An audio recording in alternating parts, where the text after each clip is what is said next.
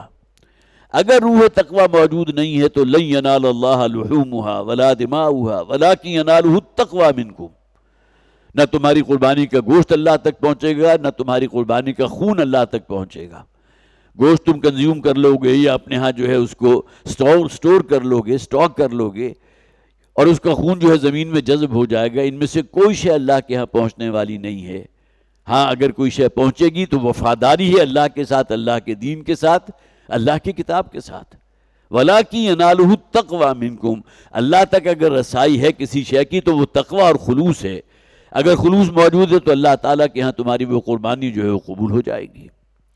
تو یا ایھا الذین آمنوا کتب علیکم الصیام کما کتب علی الذین من قبلکم لعلکم تتقون. اور خاص طور پر یہ بھی نوٹ کیجئے، یہ رمضان کا لفظ جو ہے یہ کہاں سے لیا گیا؟ آگے آ جائے گا اگلی آیت میں، شہر رمضان الذی انزل فیہ القرآن. را میم اور ضاد کا مادہ عربی زبان میں آتا ہے سخت تپش والی گرمی. جس طرح ہمارے عام طور پر جو مئی جون کی گرمی ہوتی ہے، اب تو چونکہ بہت ہی تبدیلیاں ہو گئی ہمارے ہاں، موسمیاتی تبدیلیاں، ورنہ یہ کہ بڑی تیز و تند لو چلا کرتی تھی اور چہلے جھلس جایا کرتے تھے. تو اس نوع کی جو گرمی ہے اسے رمز کہتے ہیں، وہ تیز ہوا یا وہ تیز و تند گرم اور تپش لیے ہوئے ہوا. اور یہ جو آیات نازل ہوئی تھی یہ ہوئی تھی سن 2، جیسا کہ میں نے عرض کیا 10 شعبان سن 2 ہجری میں، اور وہ بڑی گرمی کا عالم تھا. لہٰذا اسی نسبت سے اس مہینے کا نام جو ہے رمضان بھی رکھا گیا. اور صرف یہ نہیں بلکہ اس سے پہلے بھی اس مہینے کا نام رمضان ہی تھا. تو رمضان کا تعلق گویا کہ اس سختی سے ہے جو کوئی شخص برداشت کرتا ہے روزے کی حالت میں، اس لیے کہ ایک بظاہر مناسبت تو اس کے اندر موجود ہے. جس طرح اس کے لفظ کے اندر را میم اور ذات کے اندر ایک سختی ہے، ایک تپش ہے، ایک تندی ہے، یہی معاملہ روزے کی ایکسرسائز کا بھی ہے. اب تو ہمیں چونکہ بہت سی سہولتیں حاصل ہیں، ہمارے کمرے ایئر کنڈیشنڈ ہوتے ہیں، بہترین ٹھنڈا پانی ہمارے لیے افطار میں، بالکل انواع و اقسام کے مشروبات ہمارے منتظر ہوتے ہیں. لیکن یہ کہ وہ زمانہ جب کہ یہ تمام آسائشیں اور سہولتیں نہیں تھیں، اس وقت واقعتاً وہ بڑی سخت تھی اور بہت ہی جسے آپ کہیے کہ برداشت کا معاملہ ہوتا تھا. تو یا ایھا الذین آمنوا کتب علیکم الصیام کما کتب علی الذین من قبلکم، جیسا کہ تم سے پہلی قوموں پر فرض کیا گیا اسی طرح اے مسلمانوں تم پر روزہ رکھنا فرض قرار دے دیا گیا. لعلکم تتقون. اصل باطنی روح روزے کی کیا ہے؟ وہ تقوی ہے. تقوی کہتے ہیں بچنے کو، گناہوں سے بچنا، معصیت سے بچنا، فسق و فجور سے بچنا، حرام کاموں کے ارتکاب سے بچنا، اپنے معاش اور معاشرت کا مسلسل جائزہ لیتے رہنا کہ کوئی حرام شے اس میں داخل نہ ہو جائے. یہ احساس اگر دل میں موجود ہے تو احساس تقوی ہے. لعلکم تتقون، تاکہ تم بچ سکو اللہ کی پکڑ سے، اللہ کے غضب سے، اللہ کے عذاب سے، اللہ کی ناراضگی سے. ایام معدودات، یہ گنتی کے چند دن ہیں. یہ 2 اعتبارات سے اس بات کو سمجھ لیجئے. ایک تو معدود کا لفظ جو عربی زبان میں آتا ہے وہ 10 سے کم کے لیے آتا ہے، جبکہ سب کو معلوم ہے کہ رمضان کا روزہ جو ہے وہ یا 29 ہوں گے یا 30 ہوں گے. نہ 28 ہو سکتے ہیں نہ 31 ہو سکتے ہیں۔ ہاں جو لوگ کہیں بیرون سفر ہوں ممکن ہے وہ وہاں سے روزہ رکھ کر چلیں، اور سفر کا روزہ بھی چونکہ بہت آرام دہ ہوائی جہاز کا ایئر کنڈیشن جو ہے سفر ہے، کوئی اس کے اندر دقت تو ہے نہیں، اور یہ لازم نہیں ہے کہ سفر کی حالت میں آپ نے لازماً روزہ چھوڑنا ہے۔ نبی اکرم صلی اللہ علیہ وسلم سے بہت سی روایات ایسی مروی ہیں جس میں آپ حالت سفر میں تھے اور آپ نے روزہ رکھا۔ اور اسی طرح حضور کی دیکھا دیکھی خاص طور پر ذکر آتا ہے حدیث میں غزوہ فتح مکہ کا، وہ بھی رمضان کے دن تھے، سن غالباً 10 رمضان، اور وہ جو غزوہ ہوا تھا تو رمضان کی حالت میں تھا۔ جو صحابہ کرام حضور کے ساتھ تھے ان میں سے کچھ وہ بھی تھے کہ جو روزہ رکھتے تھے، اور نبی اکرم صلی اللہ علیہ وسلم کا اپنا بھی یہ معمول تھا۔ ایک روایت سے پتہ چلتا ہے کہ آپ نے روزہ رکھا، لیکن یہ کہ جب دوپہر ہو گئی اور بہت ہی تپش ہو گئی فضا کے اندر، تو نبی اکرم صلی اللہ علیہ وسلم نے اپنا روزہ افطار کر لیا۔ اب یہ گویا کہ ظہر اور عصر کے درمیان کا وقت ہے، اور حضور کی دیکھا دیکھی صحابہ کرام جو حضور کے ساتھ تھے انہوں نے بھی روزہ افطار کر لیا۔ اور پھر نبی اکرم صلی اللہ علیہ وسلم نے فرما دیا کہ اللہ تعالیٰ تمہارے ساتھ آسانی چاہتا ہے، سختی نہیں چاہتا۔ اسی آیت میں آ جائے گا، اگلی ہی آیت میں، یرید اللہ بکم اليسر ولا یرید بکم العسر، اللہ تو تمہارے ساتھ نرمی کا اور بہت ہی آسانی کا معاملہ کرنا چاہتا ہے، اللہ تم پر تنگی جو ہے وہ مسلط نہیں کرنا چاہتا۔ تو ایک تو مفہوم ایام و معدودات کا اس اعتبار سے ہو گیا کہ گنتی کے چند دن ہیں۔ یہاں گویا کہ اس روایت کی بالکل پوری طرح تائید ہو گئی کہ نبی اکرم صلی اللہ علیہ وسلم رمضان کے روزوں کی فرضیت سے پہلے ایام 20 کے روزوں کا اہتمام فرماتے تھے، اور یہ گنتی کے چند دن تھے۔ پورے مہینے میں کل 3 دن 13، 14 اور 15 جو قمری مہینے ہوتے ہیں اس کے بالکل وسط میں، جسے ایام 20 کہا جاتا ہے۔ اور دوسرے اس سے مراد یہ بھی ہے کہ یہ 29 یا 30 دنوں کی نسبت پورے سال کے 365 دنوں کے ساتھ کیا ہے، 365 دن پورے سال کے، اور اس میں 29 یا 30 دن، تو اس اعتبار سے ایام معدودات کہہ دیا گیا کہ گویا کہ گنتی کے چند دن ہی ہیں نا، پورا سال تو 365 دنوں پر محیط ہے، ان میں سے 29 یا 30 روزے جو ہیں گویا کہ اس کی نسبت و تناسب گنتی کے چند دن آ گئے۔ دونوں اعتبارات سے جو ہے اس کا مفہوم ہمارے مفسرین نے بیان کیا ہے۔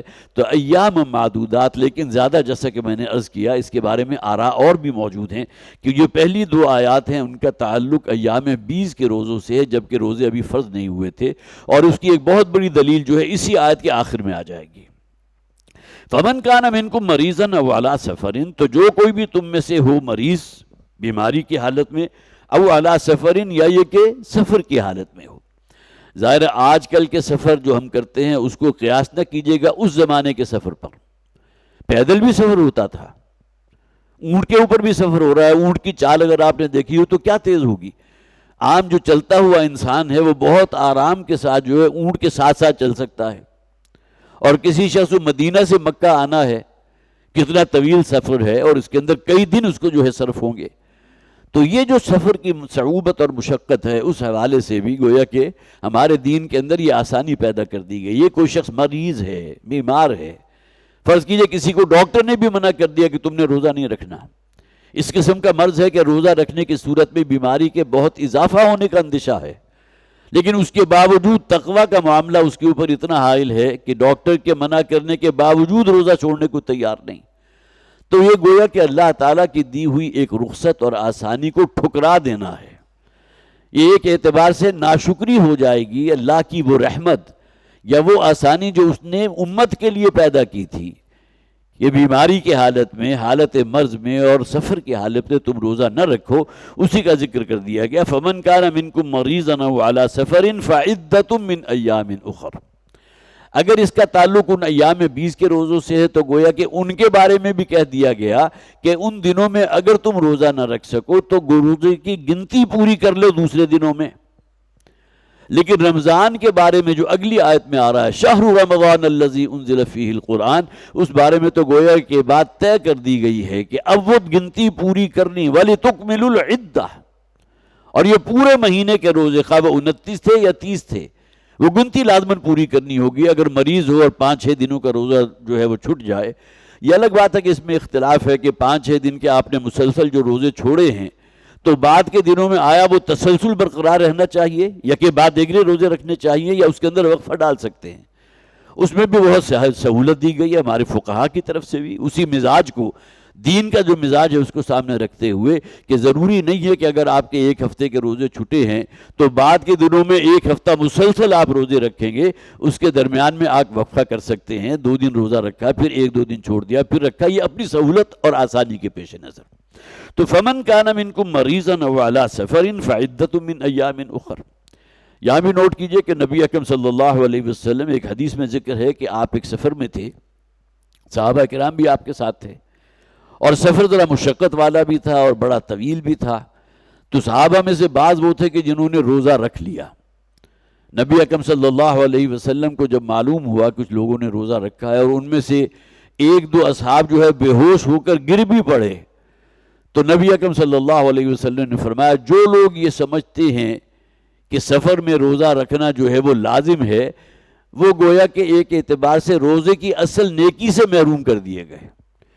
ٹھیک ہے، گنتی انہوں نے پوری کر لی، لیکن اللہ تعالیٰ کی طرف سے جو ایک رعایت دی گئی تھی، جو ایک سہولت دی گئی تھی، اس کو اویل نہ کرنا۔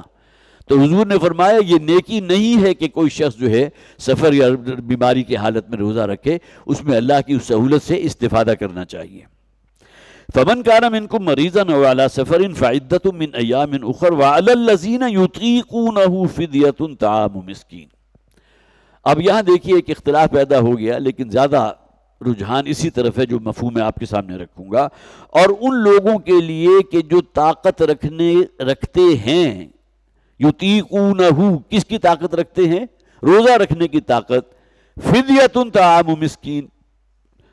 اب یہاں فدیہ کا ذکر کر دیا گیا۔ فدیہ کیا ہوتا ہے؟ کسی شے کا عوض، کہ آپ کو طاقت ہے، آپ صحت مند بھی ہیں، کوئی بیماری بھی نہیں ہے، سفر بھی نہیں ہے، روزہ رکھ سکتے ہیں، لیکن اس کے باوجود طبیعت آمادہ نہیں ہے روزہ رکھنے پر۔ یہ رمضان کے روزوں کا ذکر نہیں ہو رہا، میرے جملے کے صرف اس حصے کو نہ لے لیجئے گا، یہ ان روزوں کا ذکر ہو رہا ہے جو رمضان کے روزوں کی فرضیت سے پہلے حضور رکھا کرتے تھے۔ تو اس میں یہ رعایت موجود تھی کہ کوئی شخص صحت مند ہونے کے باوجود، کوئی عذر اسے نہیں ہے، لیکن اس کے باوجود اگر وہ روزہ نہ رکھنا چاہے تو فرمایا فدیۃ طعام مسکین، وہ عوضانہ دے دے ایک مسکین کو کھانا کھلانے کا۔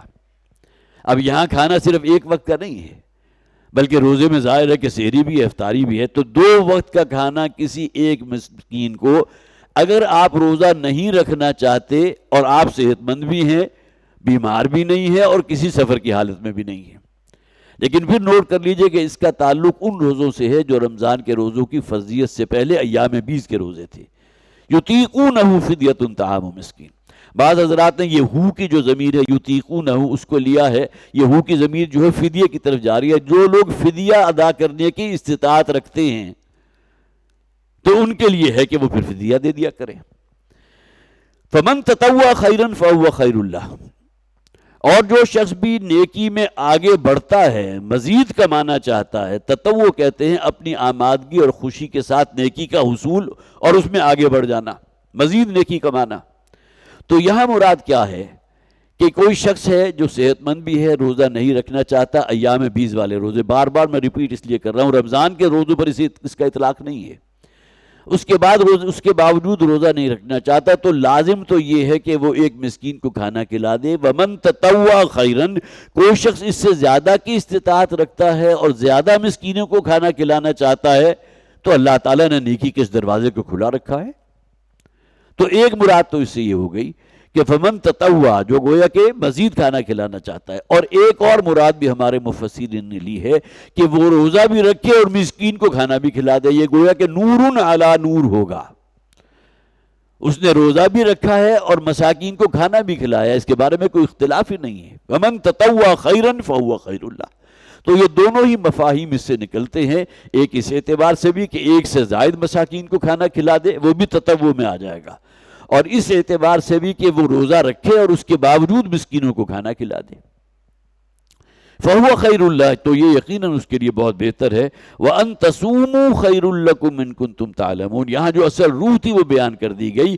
روزہ رکھنے کا مقصد کیا ہے؟ سیلف کنٹرول، جو حضور نے فرمایا نا الصوم جنۃ، روزہ جو ہے وہ ڈھال کی مانند ہے، جس طرح انسان اپنے آپ کو دشمن کے وار سے بچانے کے لیے ڈھال کا استعمال کرتا ہے، یہی کردار روزے کا ہے کہ انسان کی جو نفسانی خواہشات ہیں یا شیطان لعین کے جو حملے ہیں اس سے اپنے آپ کو محفوظ رکھنا الصوم جنۃ، روزہ ڈھال کی مانند ہے. تو وَأَن تَصُومُوا خَيْرٌ لَكُمْ إِن كُنتُمْ تَعْلَمُونَ، اگر تمہیں واقعتاً علم حاصل ہے، ایک تو معلومات کے درجے کا علم ہے اور ایک علم حقیقی ہے، وہ علم کہ جس پر انسان پھر عمل بھی کرے، عمل پیرا بھی ہو. یا ایھا الذین آمنوا لم تقولون ما لا تفعلون، وہ علم کہ جو صرف زبان کی حد تک محدود رہ گیا. لوگوں کے لیے وعظ و نصیحت بھی ہے، بڑی خیر کی باتیں بھی ہے، ترغیب بھی ہے، سب کچھ ہے، لیکن انسان اپنے آپ کو بھول جائے اور اس کا اپنا دامن عمل جو ہے بھی اکثر خالی ہو اس علم سے جو اس نے حاصل کیا. تو اگر حقیقی علم تمہیں حاصل ہے تو وَأَن تَصُومُوا خَيْرٌ لَكُمْ، تو یہ کہیں بہتر ہے تمہارے لیے کہ تم روزہ رکھو.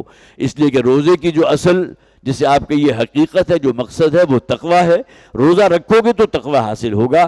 اگر صحت کے باوجود اسی ایام 20 کے روزے سے اس کا تعلق ہے، روزہ نہیں رکھتے، ایک کسی مسکین کو کھانا کھلا دیتے ہو تو ٹھیک ہے، وہ معاملہ پورا ہو گیا. ایک سے زائد کھلا دو تو ومن تطوع کے درجے میں آ جائے گا. لیکن یہ کہ بہرحال روزہ رکھنا ہی زیادہ بہتر ہے اگر تمہیں واقعتاً علم حقیقی حاصل ہے. اب آیا شہر رمضان الذی انزل فیہ القرآن. یہ رمضان کا مہینہ، جیسا کہ میں نے بالکل آغاز میں عرض کیا تھا، یہ لفظ کہاں سے نکلا اور وہ بہت ہی شدید، جسے آپ کہیے کہ سختی اور تیز و تن جو ہے، جسے آپ تپش اور گرمی کے لیے لفظ استعمال ہوتا تھا. تو گویا کہ انسان کو اپنے آپ کو جو کنٹرول کرنا پڑتا ہے، تو رمضان کا مہینہ اسی مناسبت سے اللہ نے اس ماہ مبارک کو کیوں منتخب کیا روزے کی عبادت کے لیے. یہاں بھی ذرا ہمیں سوچ لینا چاہیے کہ نماز بھی اللہ کے لیے ہے، زکوٰۃ بھی اللہ کے لیے ہے، حج بھی اللہ کے لیے ہے، لیکن روزے کی عبادت کو اللہ نے خاص اپنی طرف منسوب کیا. صحیح حدیث موجود ہے، الصوم لی وانا اجزی بہ. حدیث قدسی کے الفاظ ہیں کہ نبی اکرم صلی اللہ علیہ وسلم یہ فرماتے ہیں کہ اللہ نے یوں ارشاد فرمایا، قرآن میں نہیں ہے، یہ وحی غیر مطلوع ہے، جس کی تلاوت نہیں کی جاتی. جس کی تلاوت کی جاتی ہے وہ وحی مطلوع ہے، جس کی حفاظت کا ذمہ اللہ نے لیا، جو ما بین الدفتین ہمارے سامنے جو ہے موجود ہے قرآن حکیم کی شکل میں. تو وحی غیر مطلوع کے الفاظ ہے جسے حدیث قدسی کہتے ہیں، جب اللہ کے رسول یہ کہیں کہ اللہ نے یوں فرمایا جبکہ قرآن میں موجود نہیں.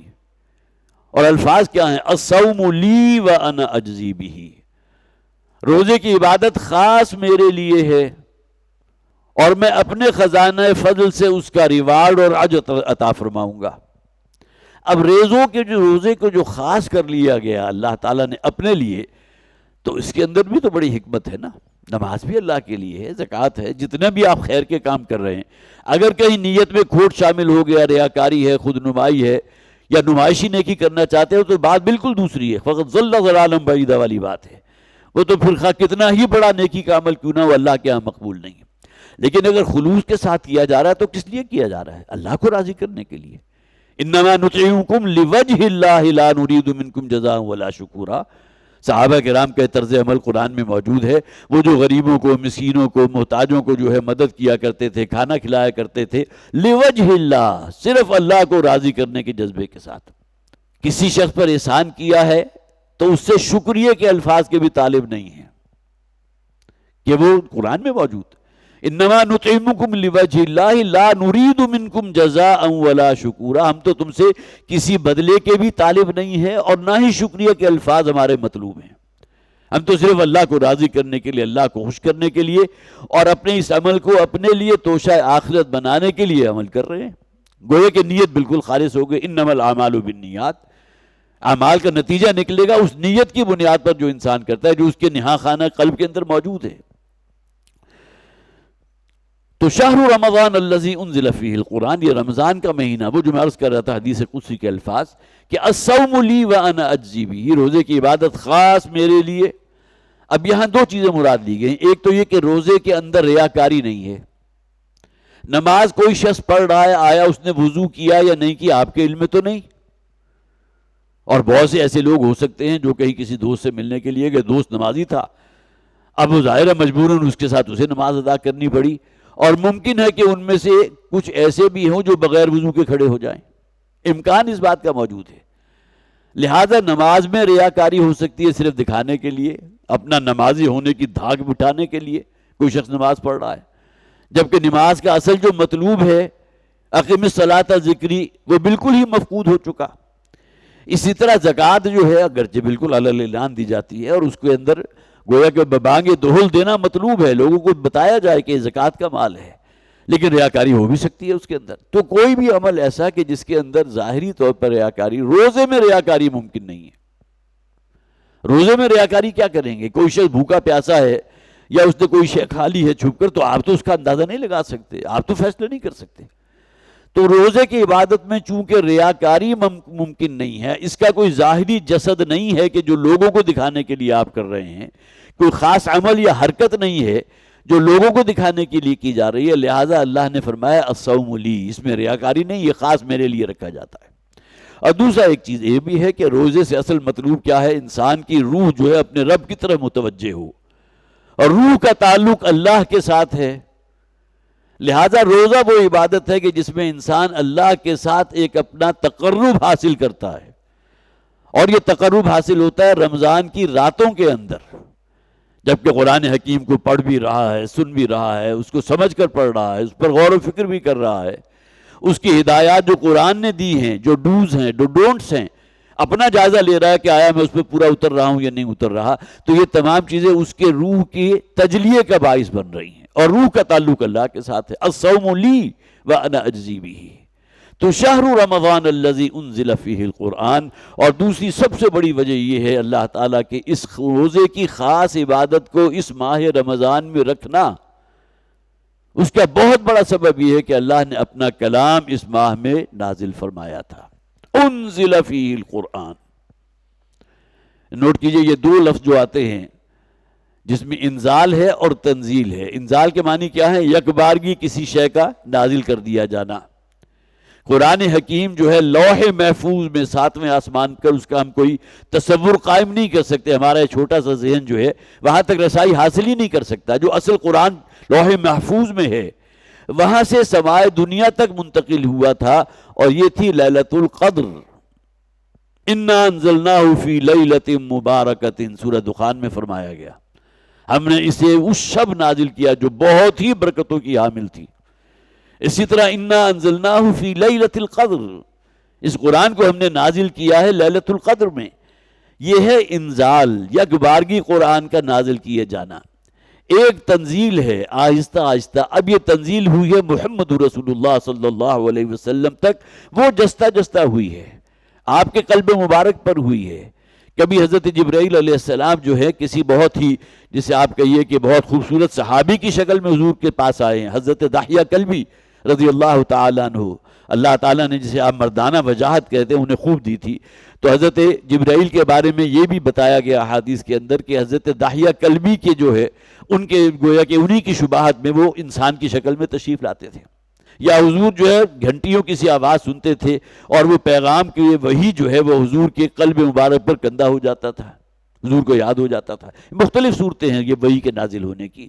تو یہ ہے اصل میں تنزیل کے جس میں قرآن حکیم آہستہ آہستہ غزوہ بدر ہوا، اس سے متعلق اللہ تعالیٰ نے وہ آیات نازل کر دی جس کا تعلق اس غزوے کے ساتھ تھا، جس کے اندر تبصرہ بھی کر دیا گیا، کمنٹ بھی کر دیا گیا۔ غزوہ احد میں مسلمانوں سے ایک بہت بڑی غلطی ہوئی تھی، وہ درہ جو حضور نے جس پر متعین کیا تھا 50 تیر اندازوں کو، انہوں نے اس درے کو چھوڑ دیا۔ قرآن حکیم سورہ آل عمران کے اندر اس پر شدید نکیر کی گئی، اور اللہ کی طرف سے کمنٹ آ گئی تمہاری طرف سے یہ بے اصولی ہوئی ہے، جو تم نے نظم و نسق کے معاملے میں جو ہے بے اصولی پن کا جو مظاہرہ کیا ہے اس کی سزا دی گئی، پھر کہ 70 صحابہ کرام کی شہادت بھی ہو گئی۔ یہ تمام چیزیں وہ ہیں جو نبی اکرم صلی اللہ علیہ وسلم پر۔ اسی طرح غزوہ تبوک، سورہ توبہ اگر آپ پڑھیں گے تو معلوم ہوگا کہ چشم تصور میں اپنے آپ کو آپ محسوس کر سکتے ہیں ان حالات میں کہ جبکہ وہ غزوہ جو ہے واقع ہو رہا تھا، وہ طویل سفر، شدید گرمیوں کا سفر۔ یہ تمام چیزیں وہ ہیں جس میں گویا کہ قرآن حکیم حضور پر نازل ہوا جستہ جستہ تنزیل کی شکل میں۔ تو شہر رمضان الذی انزل فیہ القرآن، رمضان کا مہینہ وہ کہ جس میں قرآن نازل کیا گیا، ھدی للناس وبینات من الھدی والفرقان۔ یہ قرآن حکیم جو ہے تمام لوگوں کے لیے ہدایت ہے، صرف مومنوں اور متقیوں کے لیے نہیں ہے، تمام لوگوں کے لیے ہدایت ہے۔ ہاں، ھدی للمتقین اس معنی میں ہے کہ جس کے اندر ہدایت کی طلب موجود ہے، کسی درجے میں کوئی پیاس موجود ہے، تو اللہ تعالیٰ جو ہے اس قرآن کو ذریعہ بنائے گا اس کے لیے ہدایت کا، ھدی للمتقین ہے۔ لیکن اصلاً قرآن حکیم جو ہے ہدی للناس یہاں فرمایا گیا، تمام لوگوں کے لیے ہدایت۔ اور بڑی منطقی سی بات ہے، نبی اکرم صلی اللہ علیہ وسلم آخری نبی ہیں، آخری رسول ہیں، یہ قرآن حکیم اللہ کا آخری کلام ہے، آخری کتاب ہے۔ اب قیامت اگر 2000 یا 3000 برس بعد بھی ہو رہی ہے، اس پورے دورانیے میں کوئی نیا نبی، کوئی رسول یا کوئی کتاب نازل نہیں ہوگی۔ تو اس حوالے سے پوری نوع انسانی، اسی وجہ سے کہا جاتا ہے، ایک ہے امت دعوت۔ امریکہ کے کسی شہر میں بسنے والا کوئی یہودی جو ہے وہ بھی امت دعوت میں شامل ہے کہ قرآن کی دعوت اس تک بھی پہنچانا لازم ہے، اسے بھی معلوم ہو کہ اللہ کا پیغام کیا ہے۔ یہ الگ بات ہے کہ وہ اپنے عقائد کے اندر اتنے راسخ العقیدہ ہوتے ہیں کہ قرآن کے نزدیک جانے کا وہ تصور نہیں کر سکتے، لیکن بہرحال یہ بات ہے کہ کل نوع انسانی مخاطب ہے اس قرآن حکیم کا۔ یا ایھا الناس جو قرآن میں کہا گیا کئی مقامات پر، اے لوگو، تو یہاں گویا کہ صرف مسلمان یا متقین تو مراد نہیں ہے نا، ہدی للناس وہ تمام لوگوں کے لیے ہدایت ہے۔ تو امت دعوت وہ کہ جس تک یہ قرآن گویا کہ سب کو مخاطب کر رہا ہے، دعوت میں شامل ہیں تمام انسان، یہودی ہے، نصرانی ہے، ہندو ہے، سکھ ہے، بالکل کسی دین کا پیروکار نہیں ہے، وہ بھی مخاطب ہے قرآن حکیم کا۔ اور پھر امت استجابت ہے، اجابت ہے کہ جنہوں نے گویا کہ آگے بڑھ کر اس دعوت کو قبول کر لیا۔ ہم جو ہے امت استجابت میں ہیں، ہم نے گویا کہ قرآن حکیم کو، اللہ کے دین کو، اسلام کو، محمد صلی اللہ علیہ وسلم کو آخری رسول ہونے کی حیثیت سے ہم نے قبول کر لیا، مان لیا، تسلیم کر لیا۔ تو اب ہم امت دعوت سے نکل کر امت استجابت میں آ گئے۔ تو ہدی للناس ہے قرآن، تمام لوگوں کے لیے ہدایت۔ وبینات من الہدی والفرقان، بین کسے کہتے ہیں؟ بہت ہی واضح دلیل، روشن دلائل۔ اور قرآن حکیم سے بڑھ کر واضح دلائل اور روشن دلائل کہیں موجود نہیں۔ اگرچہ انجیل کے بارے میں یہ کہا جاتا ہے جہاں تک مواعظ کا معاملہ ہے، واعظ ہے، نصیحت ہے، اس اعتبار سے انجیل بھی بہت اونچا کلام ہے، لیکن انجیل کے اندر کوئی شریعت کے احکامات سرے سے ہے ہی نہیں۔ شریعت تو تورات میں موجود تھی، وہ جو 10 کمانڈمنٹس حضرت موسیٰ علیہ السلام لے کر آئے تھے۔ اور قرآن حکیم کی بعض آیات ایسی ہیں جس کے بارے میں صحابہ کرام میں سے جو ٹاپ کے ہیں ان کا یہ قول ہے کہ ان چند آیات کے اندر قرآن تورات کی تعلیمات کا خلاصہ بیان کر دیا گیا۔ وہ تمام شرعی احکامات ہیں، جو بیسک جو اخلاقی اقدار ہوتے ہیں ان کا ذکر ہے ان آیات میں کہ جو تورات میں نازل ہوئی تھی۔ تو ہدی للناس وبینات من الہدی والفرقان، اور بڑی روشن دلائل پر مشتمل ہے قرآن حکیم جو تمام لوگوں کے لیے ہدایت کا منبع اور سرچشمہ ہے، اور الفرقان ہے، فرق کر دینے والی شے۔ قرآن کے نازل ہونے کے بعد اب اشتباہ نہیں ہے کہ شرک اور کفر کیا ہے اور حق کیا ہے۔ کسی شے کو ممیز کر دینا، حق و باطل کو الگ الگ کر دینا، یہ فرقان ہے۔ یہی وجہ ہے کہ غزوہ بدر کا جو دن تھا 17 رمضان سن 2 ہجری، جو چند ہی جسے آپ کہیے ساعتوں میں اللہ تعالیٰ نے مسلمانوں کو عظیم الشان فتح عطا فرما دی تھی، اسے قرآن کہتا ہے یوم الفرقان یوم التقى الجمعان۔ گویا کہ یہ لفظ جو ہے، یہ اصطلاح اللہ تعالیٰ نے عطا کی ہے اس دن کو، یوم الفرقان، وہ دن کے جو حق و باطل کے درمیان تمیز کر دینے والا دن تھا۔ معلوم ہو گیا حق اور اللہ کس جماعت کے ساتھ ہے، اور باطل جو ہے ان کے ساتھ ان کی دیوی دیوتا کسی کام کی نہیں ہے۔ تو یوم الفرقان یوم التقى الجمعان، وہ دن کے جو حق و باطل کے درمیان تمیز کر دینے والا دن تھا، اور جس دن کے دونوں جو آپس میں جو لشکر تھے حق و باطل کے، وہ آمنے سامنے موجود تھے۔ فمن شہد منکم الشہر فلیصم، تو جو کوئی بھی پائے تم میں سے اس مہینے کو، گویا کہ اس کی زندگی میں رمضان آیا، وہ صحت مند بھی ہے، کوئی بیماری کوئی معارضہ اسے لاحق نہیں ہے، کسی اور ایسی مجبوری بھی نہیں ہے کہ وہ روزہ نہ رکھ سکے، سفر میں بھی نہیں ہے، آگے آ جائے گا اس کا ذکر۔ تو جو کوئی بھی اپنے آپ کو اس رمضان میں پائے یا جس کی زندگی میں رمضان آئے اور وہ موجود ہو، فَلْيَصُمْهُ، تو اس پر لازم ہے روزہ رکھنا۔ یہ اب روزے کی فرضیت ہے، اس کا وجوب ہے۔ اس سے پہلے جو ہم نے پڑھا تھا اس میں کیا تھا؟ وہ ایام 20 کے روزوں کے بارے میں چونکہ تھا، لہٰذا اگر کوئی روزے کی طاقت ہونے کے باوجود روزہ نہ رکھنا چاہے تو اس پر لازم ہے کہ ایک مسکین کو کھانا کھلائے، 2 وقت کا کھانا ہوگا۔ لیکن یہاں وہ جو رعایت تھی وہ سلب کر لی گئی۔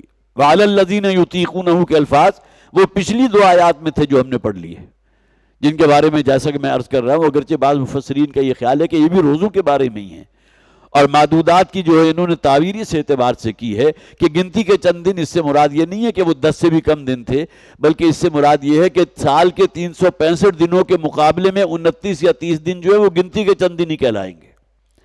لیکن یہ کہ بہرحال وہ لوگ بھی موجود ہیں جنہوں نے یہ کہا کہ یہ آیات جو ہے اس کا تعلق ان روزوں سے ہے کہ جو نبی اکرم صلی اللہ علیہ وسلم اور آپ کی اقتداء میں صحابہ کرام رمضان کے روزوں سے پہلے رکھا کرتے تھے، تو وہ رعایت یہاں سلب کر لی گئی، تو انہیں چاہیے کہ فَلْيَصُمْ، وہ لازماً روزہ رکھیں، روزہ ان پر فرض ہے، لازم ہے۔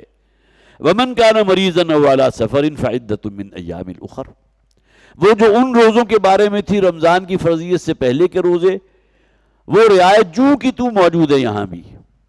یہ نہیں ہے کہ رمضان کے روزوں کے بارے میں یہ کہا جائے کہ اگر کوئی حالت مرض ہو تب بھی روزہ رکھے، سفر خواہ کتنا ہی پرصعوبت کیوں نہ ہو لیکن روزہ نہیں چھوڑ سکتا۔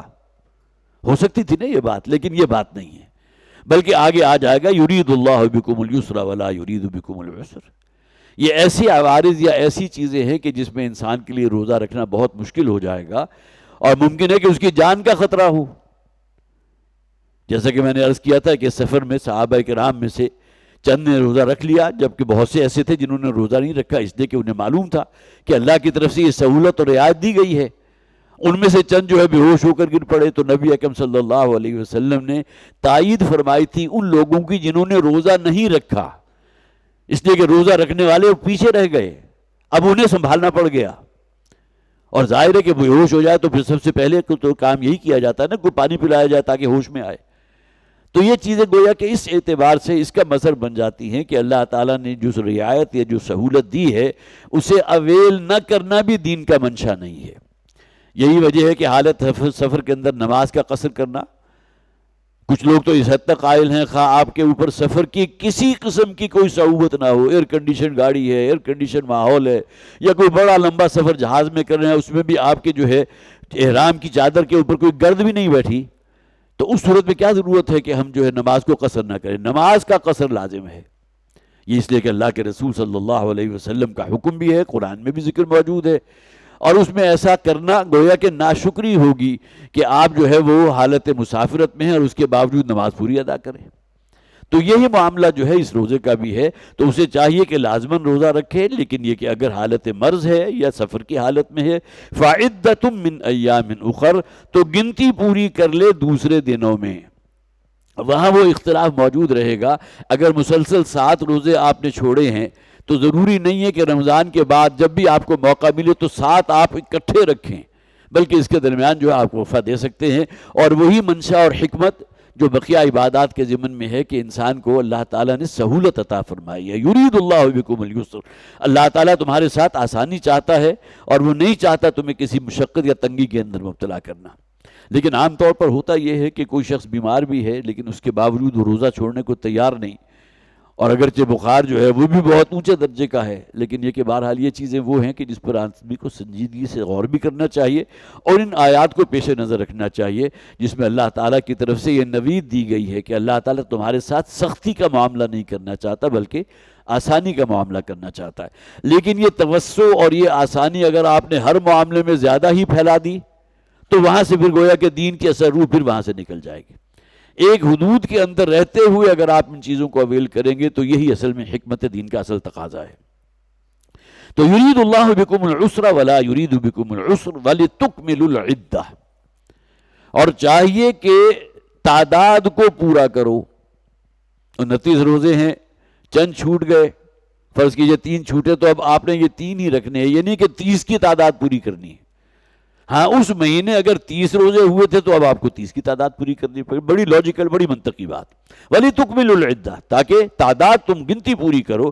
وَلِتُكَبِّرُوا اللَّهَ عَلَى مَا هَدَاكُمْ، اور یہ ہدایت نامہ جو اللہ نے تمہیں دیا ہے، جو کوڈ آف لائف ہے، کوڈ آف ایتھکس ہے، جو تمہارے پاس اللہ کا سب سے بڑا انعام ہے، هُوَ خَيْرٌ مِّمَّا يَجْمَعُونَ، جو کچھ تم جمع کر لو اپنے لیے ان سب سے بڑی شے ہے یہ قرآن حکیم، بہت بڑا خزانہ۔ اور یہ ہے اس میں تمہیں اللہ کی عظمت بیان کرنی چاہیے۔ وَلِتُكَبِّرُوا اللَّهَ عَلَى مَا هَدَاكُمْ، اتنی باریک بینی کے ساتھ اللہ تعالیٰ نے احکامات دیے۔ خاص طور پر جو انسان کی عائلی زندگی ہوتی ہے، ازدواجی زندگی ہوتی ہے، اس کے حوالے سے تو آپ پڑھیے سورہ نساء میں، سورہ بقرہ میں کس قدر تفصیل میں جا کر احکامات آپ کو ملیں گے۔ یہ کوڈ آف لائف کس نے دیا ہے؟ یہ اللہ نے دیا ہے۔ صرف پڑھ کر اور اس کو ثواب حاصل کرنا یہ شے تو مطلوب نہیں ہے، یہ گائیڈنس ہے، یہ آپ کے لیے رہنمائی ہے، مشعل راہ ہے۔ اگر اسے ہم نہیں اپناتے تو گویا کہ عملاً ہم تکذیب کر رہے ہیں قرآن حکیم کی، کہ اللہ نے یہ حکم دیا۔ قرآن میں لعنت اللہ علی الکاذبین، اللہ کی لعنت ہوتی ہے جھوٹ بولنے والوں پر، اور انسان سمجھے کہ مجھے ثواب حاصل ہو رہا ہے جبکہ خود کثرت سے جھوٹ بولنے والا ہو۔ تو یہ تو پھر وہی بات ہے نا کہ جس میں تضاد آ گیا، ایک شے وہ جو اصلاً ہونی چاہیے تھے سرے سے مفقود، اور انسان اپنے تئیں بڑا مطمئن کہ میں تو بڑا پکا مسلمان ہوں، ایمان کے بڑے اونچے درجے پر ہوں۔ تو یہ وہ چیزیں ہیں کہ جس پر ہمیں بڑی سنجیدگی سے غور بھی کرنا چاہیے۔ وَلِتُكْمِلُوا الْعِدَّةَ وَلِتُكَبِّرُوا اللَّهَ عَلَى مَا هَدَاكُمْ، اور یہاں تکبیر اس معنی میں بھی ہے۔ دیکھیے ہمارے جو دو تہوار ہمیں ہمارے دین نے دیے، دونوں کے دونوں منسلک ہیں بڑی بڑی مذہبی عبادات کے ساتھ، دینی عبادات کے ساتھ۔ عید الفطر آپ مناتے ہیں، رمضان کے روزے رکھے ہیں، بڑی خوشی کا معاملہ ہے، اللہ نے توفیق دی ہے، اللہ نے کسی بیماری کو مسلط نہیں کیا، کوئی ایسا معاملہ نہیں ہوا کہ میں روزے نہ رکھ سکتا۔ اور وہ شخص جس نے روزہ رکھنے کا حق ادا کیا ہے، اپنے نفس کی بھاگوں کو پوری طرح کنٹرول میں رکھا، قرآن حکیم کے ساتھ اپنے تعلق کو مضبوط کیا، تو ان کے لیے تو کیا کہنے خوشی کے، لہٰذا خوشی کا موقع ہے، عید الفطر آ گئی۔ اور وہاں بھی آتے جاتے تکبیریں پڑھنا، یہاں خاص طور پر چونکہ ذکر موجود ہے رمضان کا، اور محذوف یہ بھی ہے کہ رمضان جب مکمل ہو جائے گا تو پھر وہ عید الفطر کا معاملہ آئے گا، تو اس میں تکبیروں کو بلند آواز کے ساتھ پڑھنا، اللہ اکبر اللہ اکبر لا الہ الا اللہ اللہ اکبر وللہ الحمد۔ اب تو یہ چیزیں بھی رفتہ رفتہ بالکل مفقود ہوتی جا رہی ہیں۔ اول تو یہ کہ چونکہ گھر سے نکلے تو گاڑی میں بیٹھے، اور گاڑی میں بیٹھ کے آپ جو وہاں پہنچ گیا، درمیان میں اب گاڑی میں پہلے تو جب ہوا کرتا تھا تو عام طور پر لوگوں کے غول جو ہے اپنے گھروں سے نکل کر میدان کی طرف جمع ہوتے تھے، اور جاتے ہوئے بھی تکبیریں اور واپسی پر بھی تکبیریں، اور پوری فضا جو ہے وہ گونج جایا کرتی تھی تکبیروں کی آواز سے، گویا کہ ترانہ حمد ہے۔ ہم نے اپنے بچپن میں وہ نقشہ دیکھا ہے، لیکن یہ کہ اب تو اللہ ماشاء اللہ اگر پڑھ بھی رہے ہیں تو زیر لب پڑھ رہے ہیں، اللہ اکبر لا الہ، گویا کہ اب یہ وہ چیز ہے۔ تکبیر کے معنی کیا ہیں؟ یہ تو اصل میں اللہ اکبر کہنا ہے، اگرچہ اصل مراد کیا ہے کہ اللہ کو واقعتاً بڑا سمجھنا، صرف کہنا نہیں، بڑا سمجھنا۔ آیا میں اپنے جسم کے اوپر اللہ اکبر کہنے کا مجھے حق حاصل ہے کہ میرے جسم پر اللہ سب سے بڑا ہے؟ ہماری عدالتیں کیا اللہ سب سے بڑا ہے؟ ہمارے بازار، ہماری مارکیٹس کیا واقعتاً اللہ سب سے بڑا ہے؟ تو جسے آپ کہیے تکمیلی بات تو وہ ہوگی کہ اللہ کو واقعتاً بڑا کرو، بڑا سمجھو۔ صرف اللہ اکبر کہہ دینا کافی نہیں ہے، یہ زبان کے ذریعے اللہ کی تکبیر ہے، اللہ اکبر۔ اور جیسا کہ میں نے عرض کیا اس موقع پر یہ جو الفاظ آ رہے ہیں تو اس میں وہ تکبیرات بھی مراد ہیں کہ جو انسان عید الفطر یا عید الاضحیٰ کے موقع پر آتے اور جاتے جو ہے اس کی زبان پر جاری ہوتی ہیں۔ وَلِتُكَبِّرُوا اللَّهَ عَلَى مَا هَدَاكُمْ وَلَعَلَّكُمْ تَشْكُرُونَ، اور تاکہ تم اللہ کا شکر ادا کر سکو۔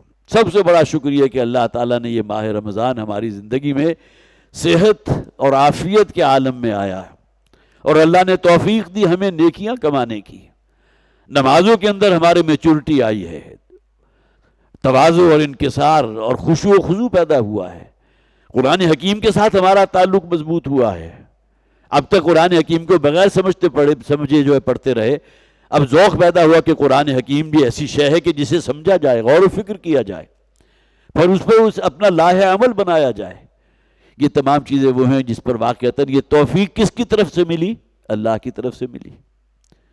تو لعلکم تشکرون، تاکہ تم اللہ کے شکر گزار بندے بن سکو، اللہ کا شکر ادا کر سکو۔ یہاں یہ ابتدائی 3 آیات جو ہیں اس رکوع کے مکمل ہوئیں، ابھی 4 آیات باقی ہیں، انشاءاللہ اس پر اگلی مرتبہ بیان ہوگا۔ بہرحال چند باتیں ابھی حال ہی میں چونکہ رمضان ہم سے رخصت ہوا ہے، بڑی مبارک ہے ان لوگوں کے لیے کہ جن کی زندگیوں میں واقعتاً رمضان کے بعد جو ایک تبدیلی بھی واقع ہوئی، جو تقویٰ پیدا ہوا تھا رمضان میں، اور جو ان کا جو ہے معاملہ اللہ کے ساتھ، جو انسان کی اپنی روح ہے اس کا کوئی قرب کا معاملہ ہوا تھا، تو اللہ تعالیٰ نے گویا کہ انہیں توفیق عطا فرمائی کہ انہوں نے اپنی زندگیوں میں کچھ فیصلے کیے۔ اللہ تعالیٰ مجھے بھی اور آپ حضرات کو بھی وہ اس پر جو ہے قانے رکھے اور قرآن حکیم کی ہدایات پر عمل کرنے کی توفیق عطا کیے رکھے۔ بارک اللہ لی ولکم فی القرآن العظیم ونفعنی وإیاکم بالآیات والذکر الحکیم۔